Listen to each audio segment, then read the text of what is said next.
punya goals buat nginjak juara satu. Wah keren ya, berarti kakak-kakak ini masih tetap punya target walaupun udah kelas 12 nih.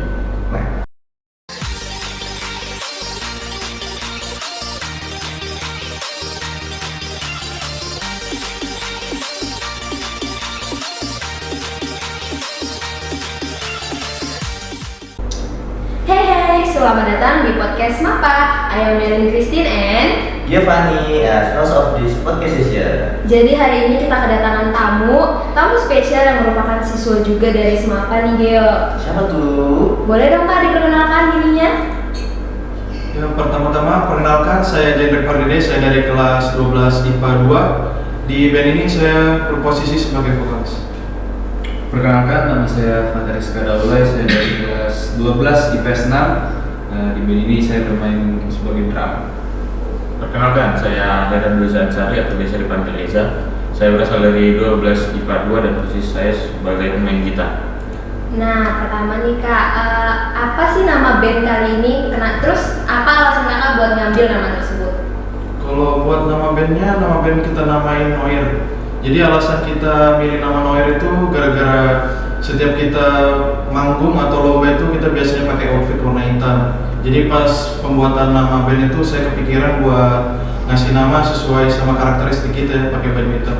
Jadi pas saya searching itu ya pas sama namanya Noir, jadi artinya hitam dalam bahasa Prancis. Wah keren banget ya. Nah, sebetulnya yang bikin kakak tertarik sama band ini apa sih Kak? Kalau buat saya tertarik buat gabung band itu karena dari kecil memang sudah tertarik buat nyanyi. Jadi pas ada lomba-lomba sama penampilan band di sekolah itu saya punya minat buat itu. Lalu buat Kak Fata apa yang menarik dari band? Menarik karena ya pertama ya saya suka musik. Dari kecil saya sudah tertarik dengan musik dan emang saya sudah pengen banget sih bahwa SMA ini pengen main musik bareng teman-teman. Makanya kalau ada lomba selalu saya ikut dan tidak sengaja juga Bu Flora melihat kita tampil dan dipilih kita salah satu buat terbentuklah band Noir ini. Lalu diikutkan lomba-lomba yang sudah kita jalani dan ya Jendrik Eja adalah teman saya dari awal ngeband musik di SMAPA. Ya. Oh, udah punya chemistry berarti ya? Ya berarti udah ada rasa nih. Kalau buat kakak ini? Kalau dari saya sendiri, saya udah ngeband tuh mulai dari SMP kelas 1. Karena waktu kecil pas SD tuh ngeliat abang sudah ngeband. Terus keluarga-keluarga yang lain juga pada ngeband, akhirnya punya minat lah di sana. Pertama minta belajar dari abang, akhirnya ngeles belajar.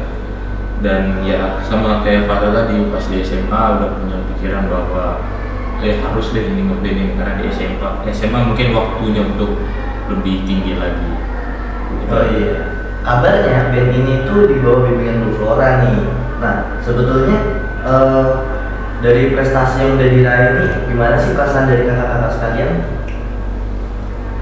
Kalau ngomongin prestasi, senang pasti ada senangnya, pasti ada sedihnya juga lah, karena yang kita raih belum sepenuhnya yang harusnya kita raih, yaitu juara 1. Kita cuma juara 3, juara 2, juara 3, juara 2.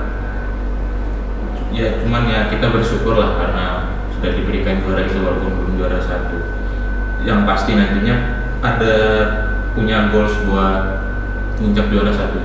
Wah keren ya, berarti kakak-kakak ini masih tetap punya target walaupun udah kelas 12 nih.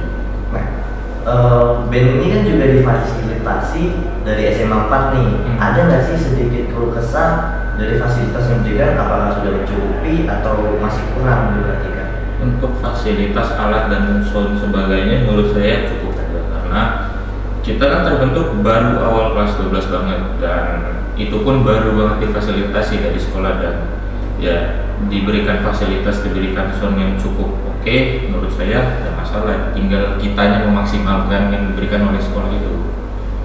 Oke, lalu untuk Kak Fata, fasilitas dari drum yang diberikan apakah sudah cukup bagus atau ada Kekurangan mungkin ya, atau nggak puas gitu?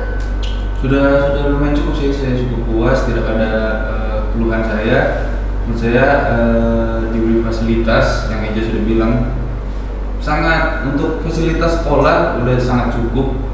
Cuman kalau ngomong kurangnya pasti ada kurangnya. Cuman sebagai kita murid SMA dikasih dengan fasilitas sudah ada drum, ada gitar, ada bass, udah komplit lah. Kalau dalam band itu di sekolah lagi menurut saya sudah sangat cukup dan betul kita memanfaatkannya dengan semaksimal mungkin. Ya kalau menurut saya alat sama fasilitasnya sudah cukup memuaskan sih. Cuma masukan dari saya cuma kurang tas buat gitarnya biar gitarnya nggak berkarat sama lebih awet lagi aku. Oh, berarti intinya fasilitas sekolah udah sangat cukup memuaskan ya. Oh. Terus nih kakak-kakak ini kan bentar lagi mau lulus. Ada nggak sih cita-cita buat ngembangin band? Kalau dari sayanya cita-citanya pas masih kecil itu mau jadi penyanyi. Terus kalau ngomongin buat band ini buat dikembangin sih sebenarnya ada niatnya. Cuma tapi kalau misalnya kita lihat ke depannya kayaknya gak bakal bisa soalnya kuliahnya beda-beda kota ya. Kayak misalnya saya kuliah di Balikpapan, teman saya kuliah di Jakarta sama di Bandung. Jadi buat ngembangin bandnya kayaknya gak bisa. Wah sayang banget ya, padahal chemistry-nya udah dapet ya. Iya, padahal bandnya juga udah bagus loh, sering menang-menang. Nah, tapi pernah gak sih kakak-kakak sekalian ini down pas lagi ngeband gitu? Kalau ngomongin down pas lagi ngeband itu pernah kita alamin pas lomba di Poltek. Jadi pas di grand final itu saya lupa lirik lagunya. Jadi di situ down betul sampai murungnya, sampai berapa jam saya murung gara-gara kesel banget sama diri sendiri, merasa bersalah gitu. Teman-teman sudah latihan keras-keras, sudah mainnya bagus, saya malah merusak, lupa lirik di situ, kesel banget sama diri sendiri. Waktu down ini ada nggak sih kakak kayak ngerasa malu gitu, kayak ini kan bad perform ya, jadi penonton juga pasti ada yang berpandangan buruk nih. Kakak mikirin nggak sih sebenarnya kata-kata negatif dari orang gitu? Kalau masalah omongan negatif dari orang, saya nggak terlalu pikirin sih. Wah keren banget ya, berarti tetap on prinsip banget. Mamba mental. Iya benar. Sebagai penutup nih kak, ada nggak sih pesan dan kesan untuk adik-adik kelas yang nanti bakal nerusin band ini? Kalau pesan-kesan dari saya, jalanin band itu sesuai dengan kalian, dengan cara kalian. Maksudnya kita punya cara kita sendiri bagaimana kita menyusun dan menjalani band tersebut. Ya kalian menjalani dengan cara kalian. Terus manfaatkan waktu itu jelas pasti. Apalagi kalian punya sangat-sangat banyak waktu. Pesan dari saya untuk adik-adik kelas ya yang mau melanjutkan band di SMAPA, menurut saya betul kata Eja, kita harus memanfaatkan waktu kita. Apalagi kalian masih kelas 10, masih ada kelas 11 mungkin, karena bisa campur juga ya. Kita nih baru mulai aja udah dari kelas 12.